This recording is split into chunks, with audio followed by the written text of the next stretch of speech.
Salam, salam, Ondiarama, Kalaka Korno. Nous savons vraiment que la Guinée est dans une grande difficulté par rapport à cette situation qui s'est passée à Kaloum. Il est important pour nous, Guinéens, où que nous nous trouvons, qu'on essaye de penser un peu à nos frères et sœurs guinéens vivant dans cette commune, Kaloum, qui sont aujourd'hui désemparés, qui ne savent pas quoi faire, qui ne savent pas où aller. Et nous savons que nous avons au moins des gens qui ont des grands moyens, qui peuvent vraiment faire quelque chose. Nous avons des grandes sociétés en Guinée, des grandes entreprises, nous avons des hommes d'affaires et qui peuvent vraiment faire quelque chose. Et le gouvernement aussi doit mouiller le maillot, pour aider ces gens à avoir des abris ou au moins rester pour le moment.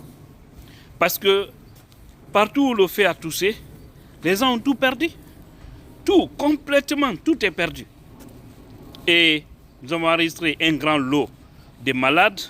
Nous avons vu le communiqué du gouvernement comme quoi ils vont prendre en charge toutes les personnes blessées et les frais médicaux et tout, l'hospitalisation. L'État s'engage de prendre. Mais l'État ne doit pas se limiter là seulement. Parce qu'il faut savoir, au-delà de tout ça, les gens ont besoin des habillements. Ils ont besoin de l'argent. Ils ont besoin de manger. Ils ont besoin de l'abri. Où aller se coucher. Donc l'État doit se bouger par rapport à ça. Je vais vous expliquer une situation comme ça qui s'est passée à New York. Excusez, il pleut, hein? Mais on fait avec quand il s'agit de la Guinée. Et un immeuble a pris feu ici. Qu'est-ce que l'État a fait? Et le maire de New York, le gouverneur, qu'est-ce qu'ils ont fait? C'est de mobiliser des moyens à l'immédiat, évacuer toutes les personnes dans cet immeuble et essayer, vu qu'en ce moment ils ne pouvaient pas vraiment c'est-à-dire les faire loger dans les centres, qu'est-ce qu'ils ont fait? C'est d'aller louer, négocier avec des hôtels à New York pour faire loger ces citoyens là-bas en attendant qu'ils trouvent des solutions pour eux, en attendant qu'on les envoie dans des maisons sociales. Mais malheureusement, chez nous, je ne pense même pas si on a des maisons sociales. Il y a trop de théories par rapport à la pratique. Voici, c'est des cas comme ça qu'on doit vraiment trouver des maisons sociales. On doit trouver ça en grand nombre pour pouvoir loger vraiment des citoyens qui n'ont pas de grands moyens. Aujourd'hui, ce qui est plus inquiétant aussi par rapport à tout ça, c'est lorsque nous entendons qu'il y a des citoyens, pour vous dire que le Guinéen, il est égal à lui-même, c'est lorsque nous entendons qu'il y a des citoyens qui se permettent, mes frères et sœurs, qui se permettent, malgré tout ce qui s'est passé à Kaloum, ils vont avec des bidons pour essayer aussi de trouver du carburant et prendre ça, envoyer ces œufs. Est-ce que les gens là réfléchissent? Est-ce que les gens là, c'est ça? Et également les gens qui ont fui, qui sont partis, nous avons appris aussi qu'il y a des personnes mal intentionnées qui sont en train d'aller dans ces maisons pour aller prendre les objets de certains citoyens. Mais où va ce pays? Au moment où les autres sont dans des difficultés, c'est au même moment, c'est-à-dire des personnes sans cœur cherchent à profiter, penser vivre mieux. Et attention aux crises que vous voulez aussi lancer. Parce qu'aujourd'hui, les détenteurs des stations en Guinée ont commencé à garder du carburant. Le carburant, parce que pour eux, c'est une crise dont ils vont profiter de cette crise pour se faire encore beaucoup d'argent. Parce que pour eux, il n'y a plus de carburant. Nous avons appris qu'il y a un bateau qui a costé. Voilà.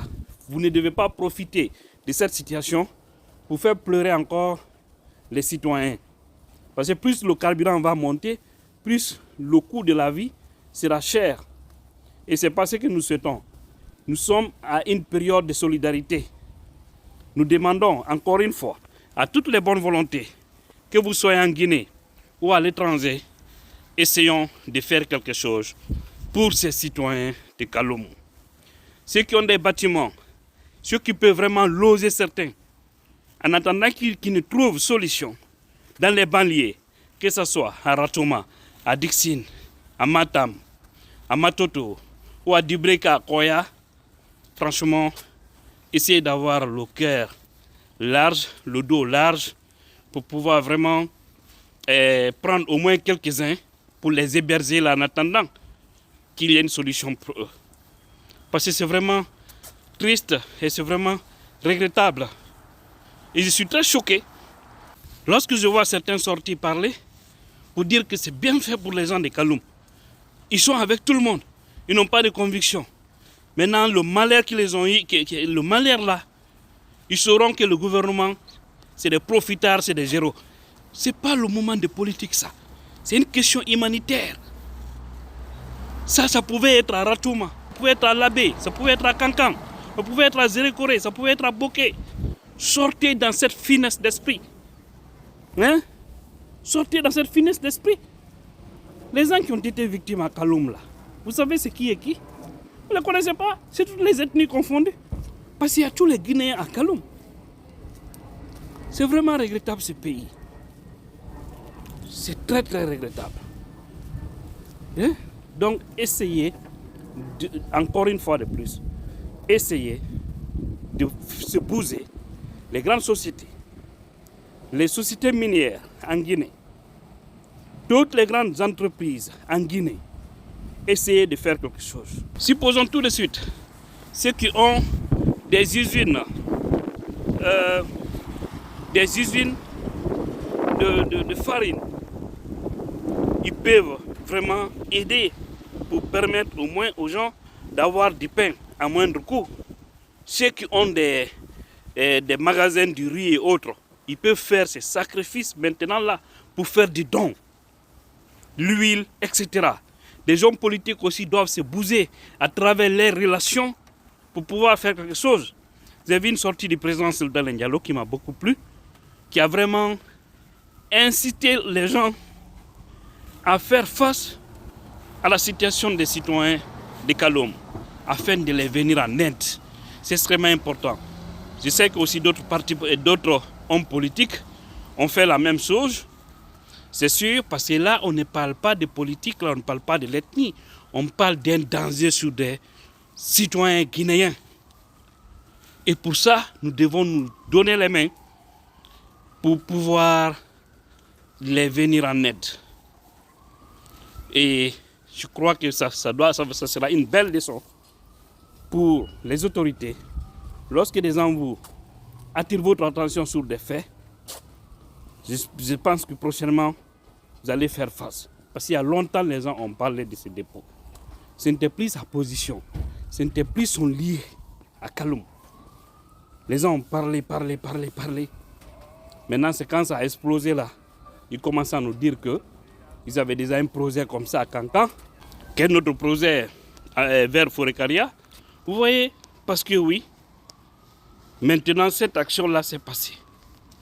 Il ne faudrait pas aussi que des mal intentionnés profitent de cette occasion pour s'enrichir.